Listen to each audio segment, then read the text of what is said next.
And we could be on a bubble, and that bubble could crash, and it's not going to be a pretty picture. You know, the market's gone down big league the last couple of weeks, but we could be on a big fat bubble, and if that bubble crashes, it's a problem. The word bubble, remember the word bubble, you heard it here first. I mean, I don't want to sound rude, but I hope if it explodes, it's going to be now rather than 2 months into another administration. Because honestly, you got yourself problems. The word bubble, remember the word bubble, you heard it here first. Remember the word bubble, you heard it here first. Love him or hate him, there's one thing nobody can deny. Donald Trump knows a lot about the U.S. economy. He's part of the 1% running this country and has built a multi-billion-dollar fortune. So, is the Republican frontrunner full of hot air again? Or is this a slip of the tongue from somebody who knows more than he's willing to share with the rest of us? The answer to this question will shock even hardcore liberals. My name is Charles Hayek, and I'm a retired economics professor. Most of my life, I've studied macroeconomics and the cycles of boom and bust in the global economy. What I can promise you right now is if you give me just 10 minutes of your time, you will understand more about our economy than many Harvard graduates. In my research, I have uncovered a strange pattern that has been going on for the past 20 years. A bizarre economic cycle intimately linked to every U.S. election since then. Right now, I will show you the hard facts that led me to this conclusion in plain and simple English, so that by the end of this video, you can make your own choice and be better prepared for what's to come.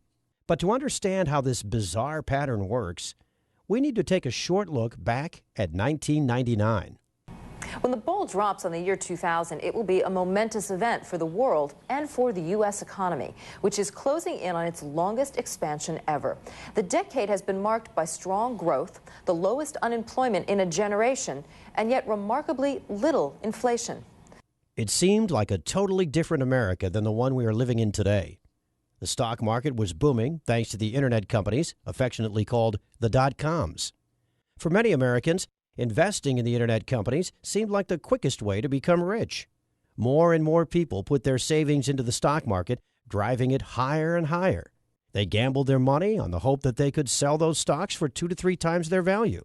And everybody was praising the Clinton administration for creating the biggest economic growth in U.S. history. For a time, it worked. To many, it seemed like the party would never end. Even the chairman of the Federal Reserve, Alan Greenspan, said, "Technology is creating a new economy, one where the old rules no longer applied."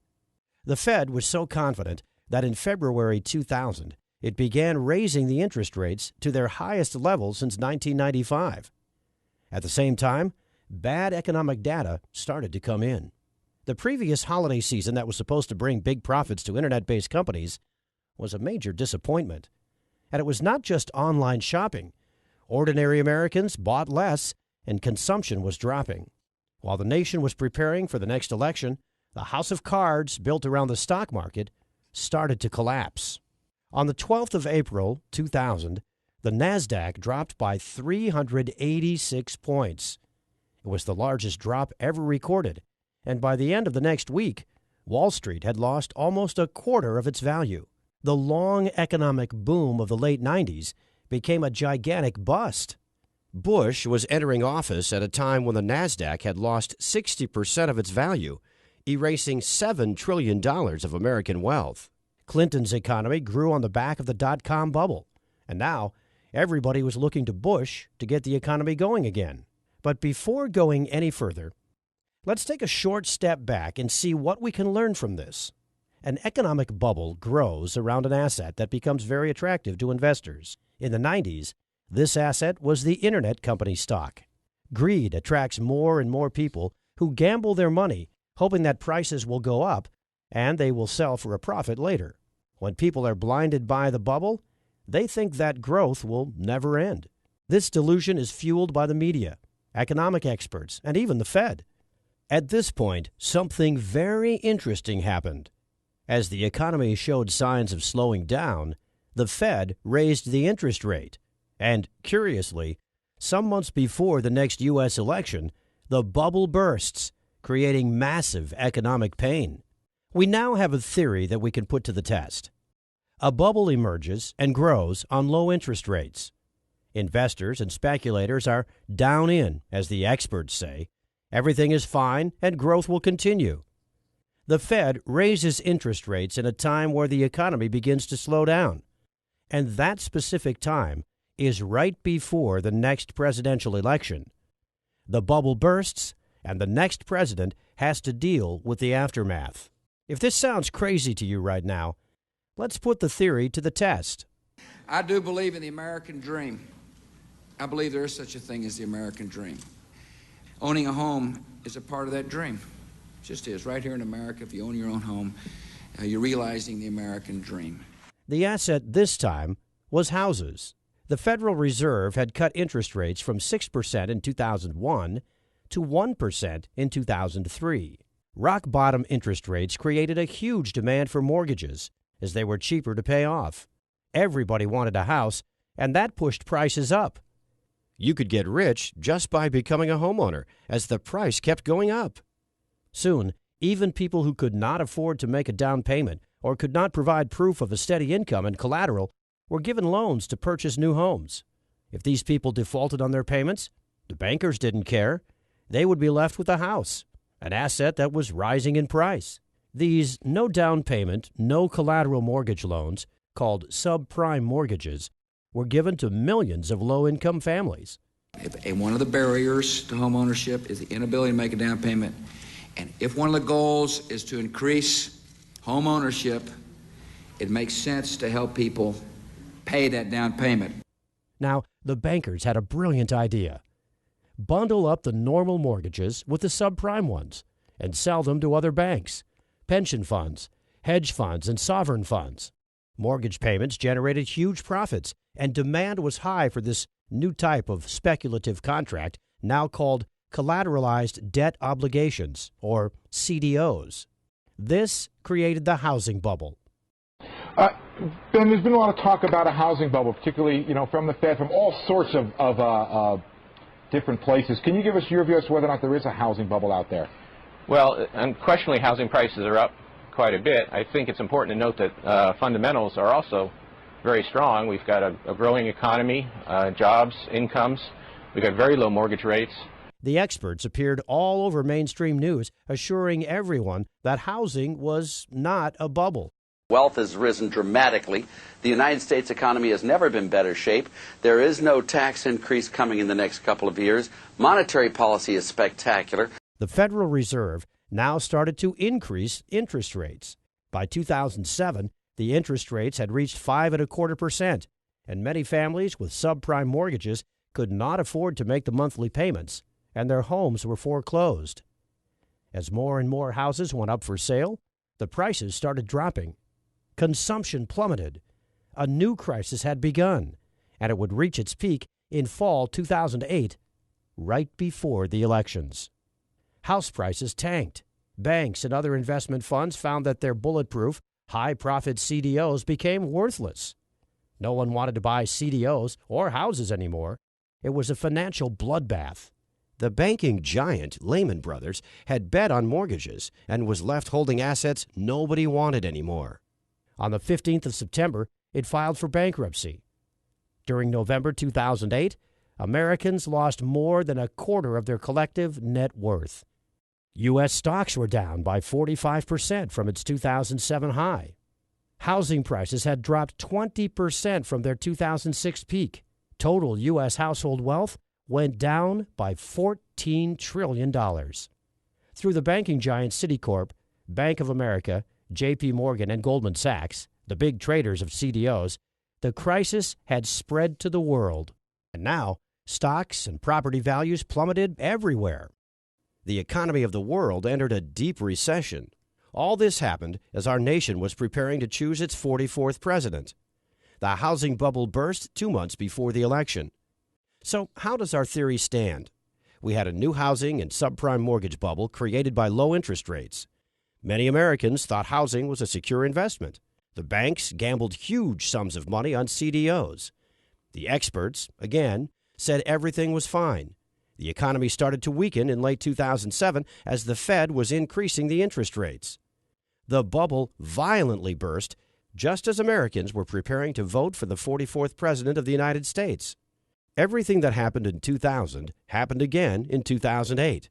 The bubble burst in the year of the elections. Only this time, it was bigger, and the damage was global and massive. The theory is proven correct again. So what about right now? There's an election coming this November. Will there be another economic crisis? Let's go through our checklist again.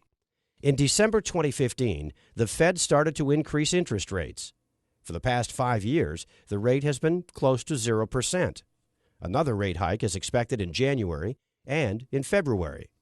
The economy is already showing signs of slowing down. Right now, the Bloomberg Commodity Index hit a 16-year low. The last time this happened was August 2008. Commodities represent all the goods being traded around the world. Everything from oil to coffee, sugar, steel, and copper. When their price slumps, it signals a slowdown in the world economy. Oil is reaching its 2008 low point. The last time the price of oil was this low, the global financial system was melting down.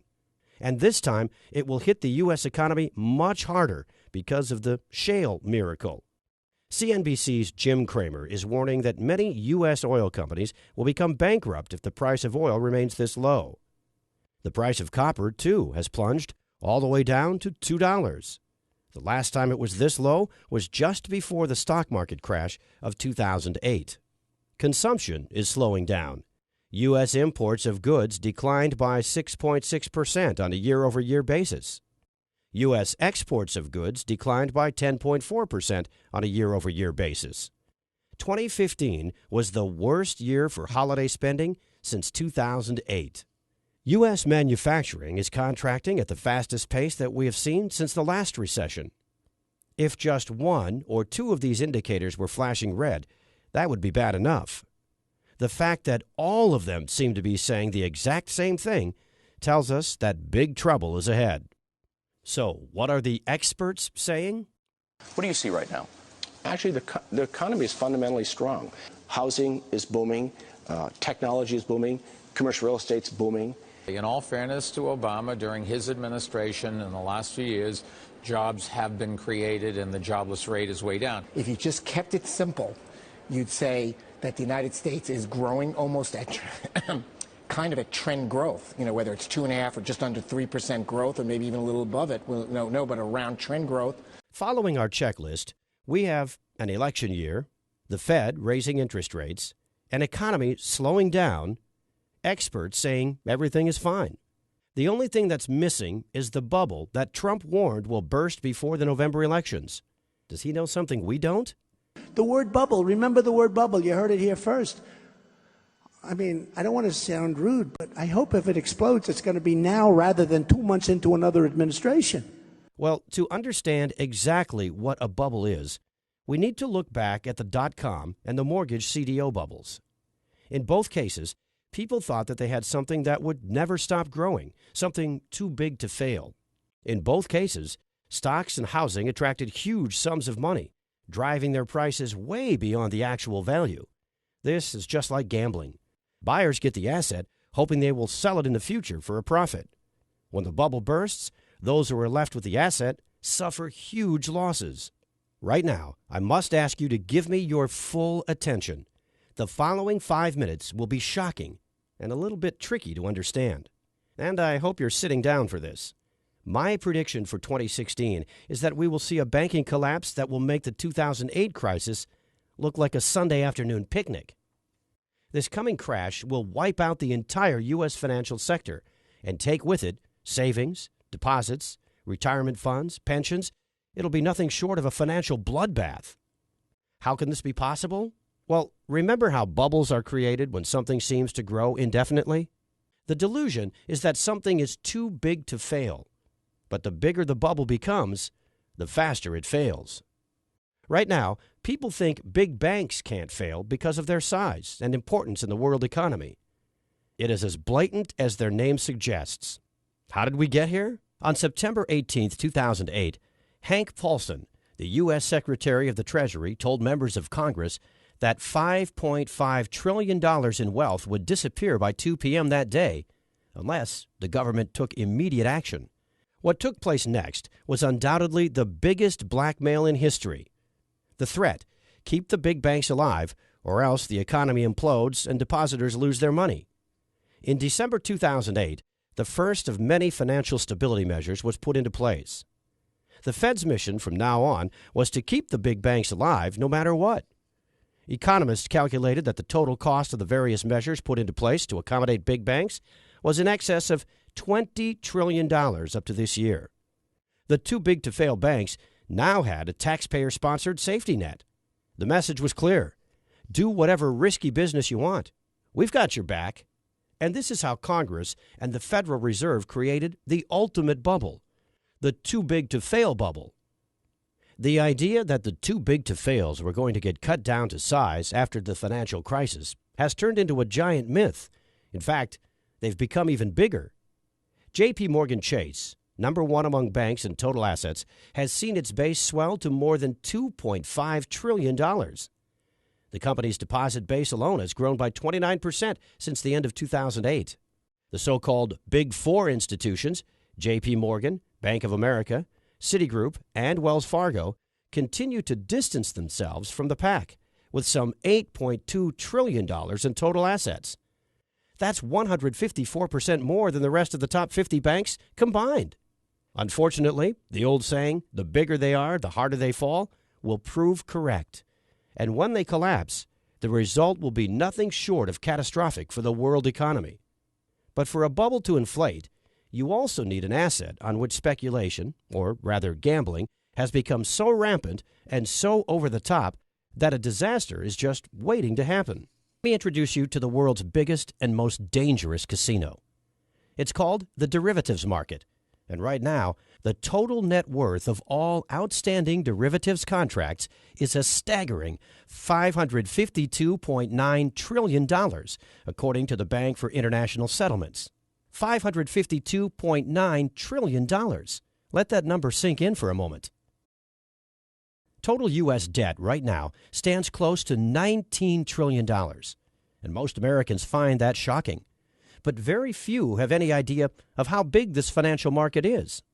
The entire economy of the world, in real goods and services, is evaluated at around $78 trillion annually. The derivative market is 7 times the value of every good and every service provided around the world in an entire year. At first, I thought this number was too big to be real. But the Office of the Comptroller of the Currency, independent bureau of the U.S. Department of the Treasury, confirms it. Make no mistake, you are looking at the biggest bubble in the history of mankind, something 7 times greater than the entire economy of the world. So what exactly is a derivative? A derivative is a speculative contract, a bet placed on stocks, mortgages, interest rates, the price of commodities like gold, silver, coffee, oil, or the possibility of a company or even a nation to default. Basically, right now, there is nothing of economic worth that does not have some sort of derivative attached to it. All derivatives are bets. This is not a metaphor, an analogy, or a generalization. The players on the derivative market gamble trillions on the future price of the asset to which the derivative is attached. These are the speculative contracts that will eventually pop the current gigantic bubble. Warren Buffett once referred to derivatives as financial weapons of mass destruction, and he was proven right. The CDOs that led to the crash of 2008 were derivatives, as they drew their value from interest payments on mortgages and housing prices. They were traded on this market just like all the other derivatives, and they were just a tiny part of the market. In 2008, there were about $500 billion worth of CDOs. That was only a very tiny fraction of the derivatives market, yet it was enough to almost collapse the economy of the world. Remember how I said that this is the world's largest casino? In a nutshell, the derivatives market, or more correctly put, the derivatives casino, is where big banks and other financial institutions place their bets on every aspect of the world economy. Yet with these bets, everybody loses.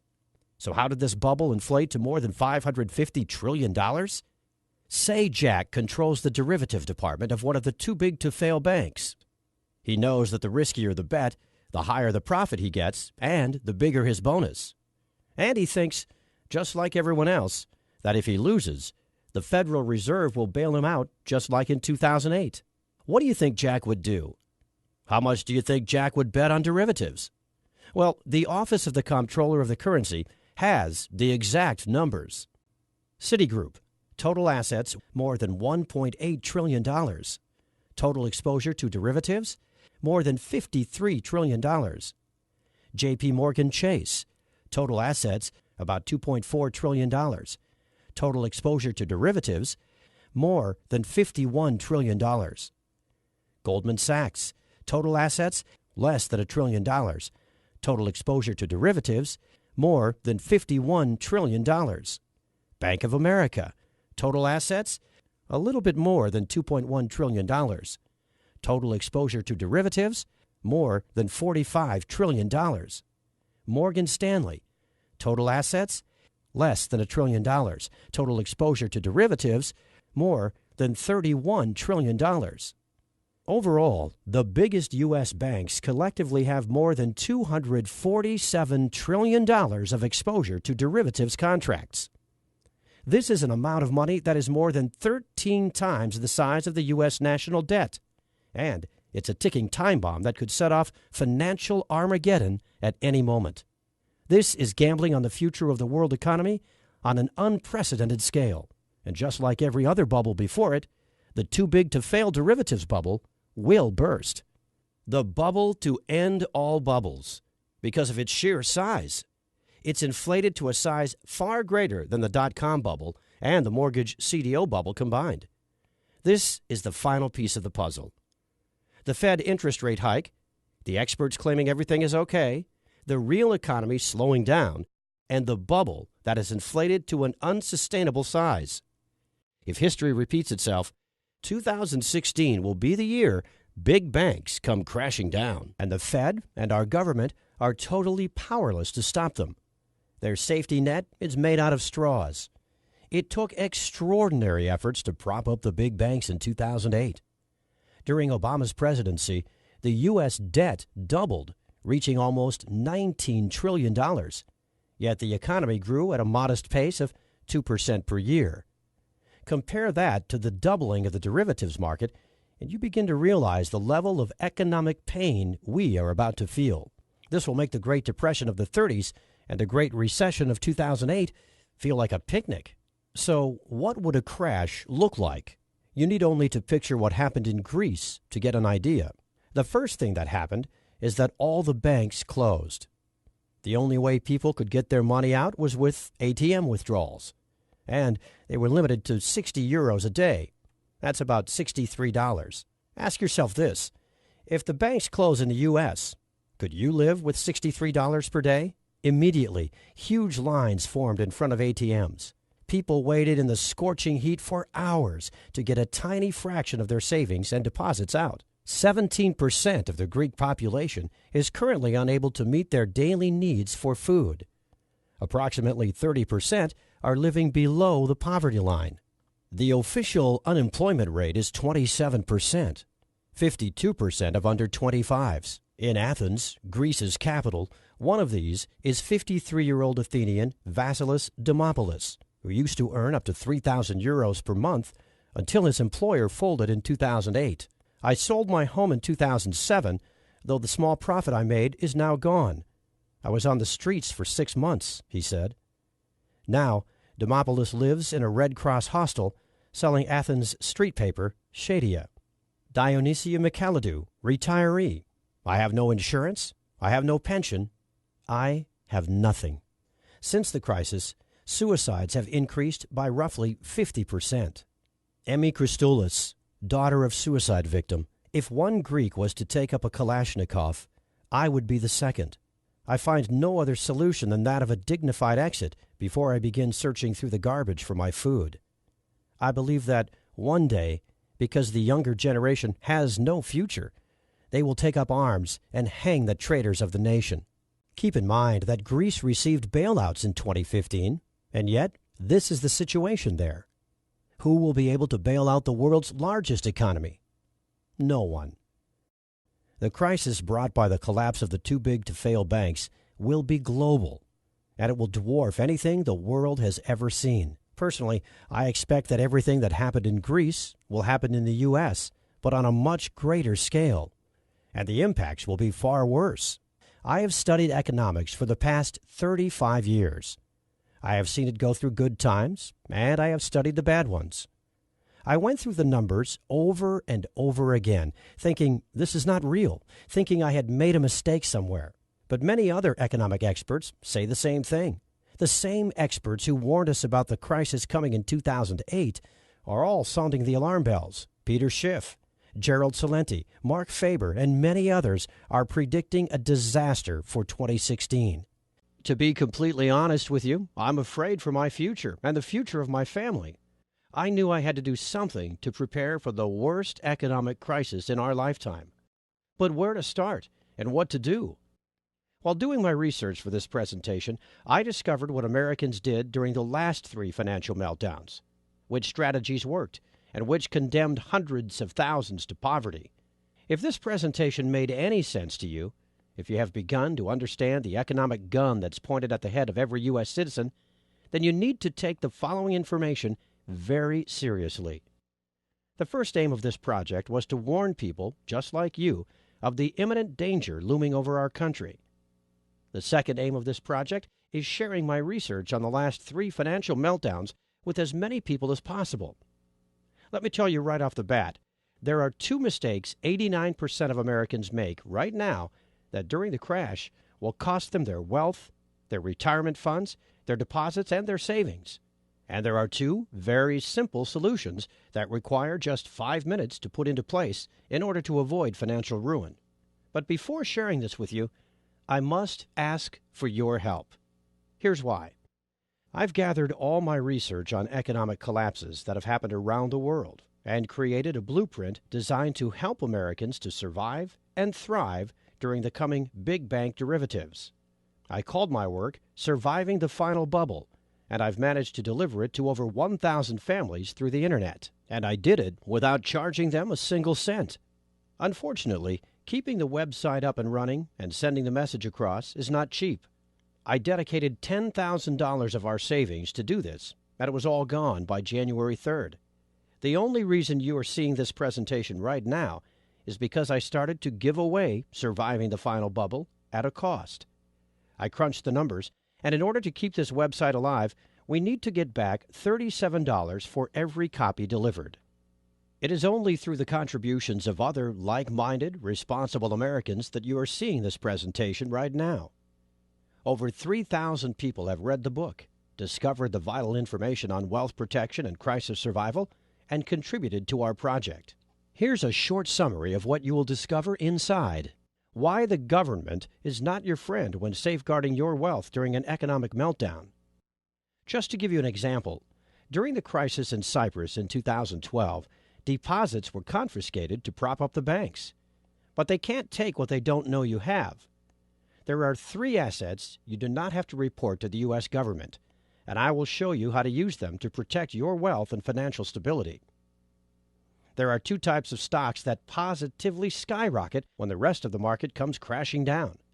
The harder Wall Street bleeds, the more valuable this investment becomes, as everybody scrambles to get a slice of these types of companies.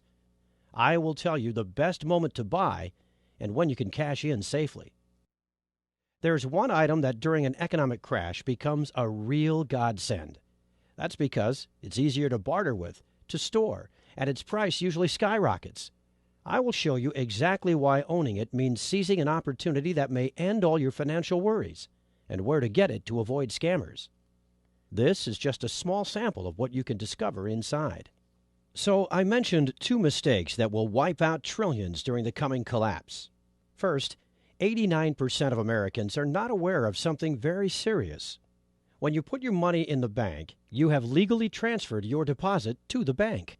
You have become the creditor, and the bank is the debtor. The bank owes you the money. When you demand payment, the bank is obligated to give you your money back. However, if the bank becomes insolvent prior to you taking your money out of the bank, they will not have to give you your money back. All of your money will simply vanish. Secondly, if you own stocks, sell them. Get out of the stock market. Stocks are the absolute worst place to keep your money if an economic crash happens. Your money will be wiped out in the blink of an eye. We've seen this happen in 1929, 2000, and 2008. The stock market crash has already started, and it will only accelerate as the election draws near. This information is designed to help you thrive during the big bank derivatives collapse, if it does not spin completely out of control. Up to this point, we have only talked about wealth protection, but it might not be enough. Given the size of the derivatives market and the wild speculation going on, securing wealth and financial stability may be very low on the priority list for any family. Food, water, safety, and keeping illness and criminals away may be a far more pressing concern. Make no mistake, this disaster will be global. There will be no place to run to for safe haven. And that's when, by chance, I met Mark Baker. To some, Mark may seem somewhat eccentric because of his passion and dedication to survival and disaster preparedness. His dedication goes way further than reading books, attending seminars, and learning from the experts. He likes to test everything he's learned in real-life conditions.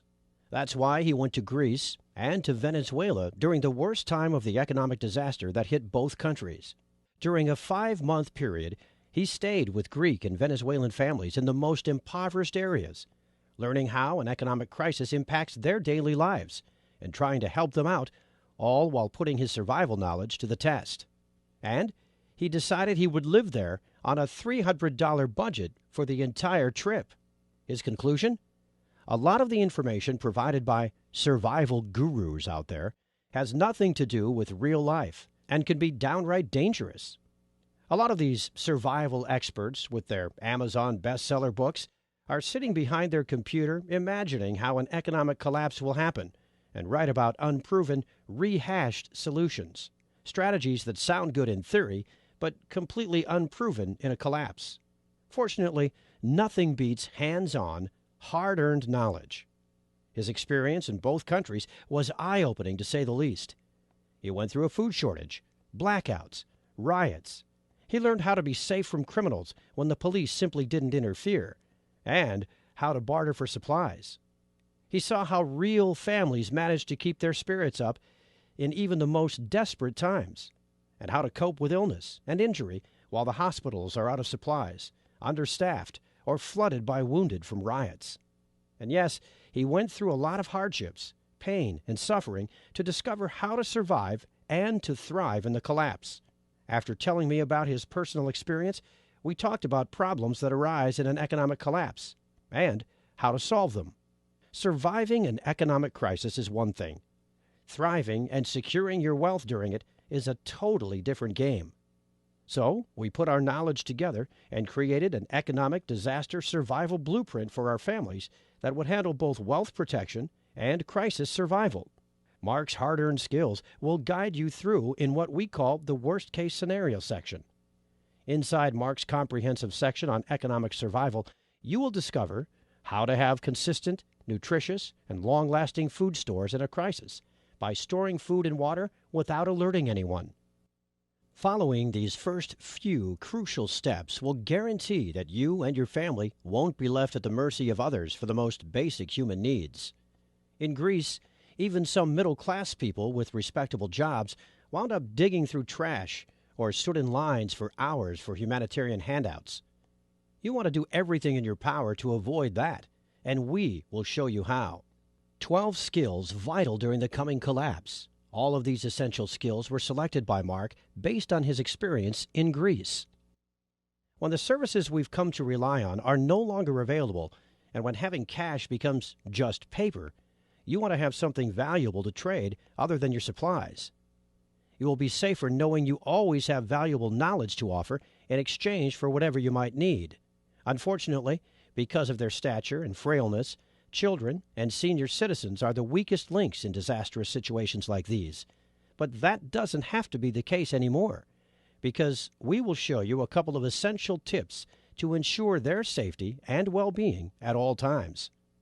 You will discover the secrets on how to build strong links within the community and how to become its leader.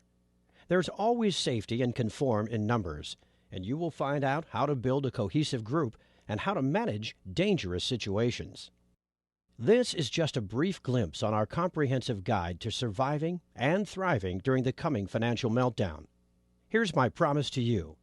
Should this worst-case scenario happen, if you follow the information inside, you'll never have to beg, borrow, or steal just to feed your family or clothe your children, or to not have to live in unsanitary conditions during any crisis.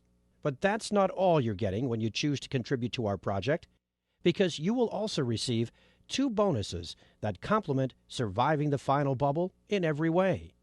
The first one is called Survival Mindset. During a crisis, many have lost their lives because they succumbed to emotional stress first. This guide is dedicated to showing you all the secrets to overcoming the powerful emotions that can overcome even the most seasoned survivalist during a disaster. In Chapter 1, you will discover the simple blueprint to coping with the emotional stress that can ruin even the most carefully put-together survival plan. You will learn the simple remedies for the most crippling emotional states: isolation, anxiety and hopelessness, and many others. This knowledge will keep you and every member of your group confident, disciplined, and steadfast, and will maximize your chances of survival. How to keep morale up and how to maintain a positive attitude. Using this information, you will easily become a true leader of the community. The second focuses on hygiene and sanitary conditions during the shortages that come with any disaster. Secrets to Sanitization After SHTF is designed to show you how to be safe from disease by using survival techniques to dispose of potentially harmful waste and garbage, how to efficiently use limited hygiene supplies to maximize their effectiveness. You will also discover how to prioritize hygiene needs during a disaster. Valuable resources must always be kept for high-priority sanitization needs and not squandered on petty ones. These bonuses are available absolutely free with your copy of Surviving the Final Bubble, and support this website today. But we want to go even further than that. Just say maybe to the Surviving the Final Bubble program click and the Get Instant Access button. Fill out your information on the Secured Payment Processor page and go through the program and the bonuses for a full 60-day trial. And if you have any reason for being unhappy with your investment, you will get a refund in as little as 48 hours, no questions asked. It's as simple as that, and you risk nothing. It will be hard to find a better proposition than this. Frankly, the way things are going, I would be surprised if the first major shocks to the economic system don't happen by the end of your trial period. When the unthinkable happens, roles in society are reversed. Being able to read fancy spreadsheets might be useful today, but in a crashing society, it will put you at the bottom of the food chain. Adaptability, strength, and the knowledge you are about to receive are the only things that will get you and your family through. It's time for you to make a choice. It may be the most important one you will ever make. There are 3 possible paths ahead of you. Path 1, you don't do anything. You go on with your daily life and pray for a miracle, or that any of the data presented above is fake or misinterpreted. You can trust Obama, Janet Yellen, Ben Bernanke when they all say everything is fine. But that's exactly what all the talking heads on TV and all the politicians said back in 2008. But this time, you know it's different. The bubble is much, much bigger, and the Fed is out of ammo. They have printed too much money already, and they have kept interest rates low for too long. There is no way out. No one to bail out the too-big-to-fail banks or the government. Over the past 8 years, we have doubled our debt, while the real economy, not Wall Street, hasn't even fully recovered from the last bubble. These are the undeniable facts of our time. I strongly urge you not to remain passive. Remember the suffering of Greece. It will all come to America soon. It will happen right before your eyes. Mark heard firsthand the cries of children, tears of hunger pain streaming down their faces. Don't let the same happen to your family. That is the result of doing nothing, of being unprepared. I hate to ask you this, but would you be able to live with yourself knowing you had one good solution in hand one click away, completely risk-free? Unfortunately, this is the kind of attitude most of the Americans will cling to. But I get it. Ignorance is bliss. Ignorance is much more comfortable than being a true man and an upstanding American citizen and taking action right now. Path number 2, prepare and learn everything by yourself. Like I said earlier, I've spent countless nights thinking about the best ways to protect my family. But sure, if you really want to, it could be a viable option. But keep this in mind. You've never been through an actual economic collapse. You don't have the skills specifically tailored for this kind of disaster. Should you choose one of these paths, we wish you the best of luck and pray that you too will make it. Path number 3, get instant access to the Surviving the Final Bubble program now. A risk-free, worry-free program with a treasure trove of knowledge to help you thrive and prosper during the economic collapse. Allow yourself and your family to have the peace of mind that comes when you know you have done everything in your power to keep them safe.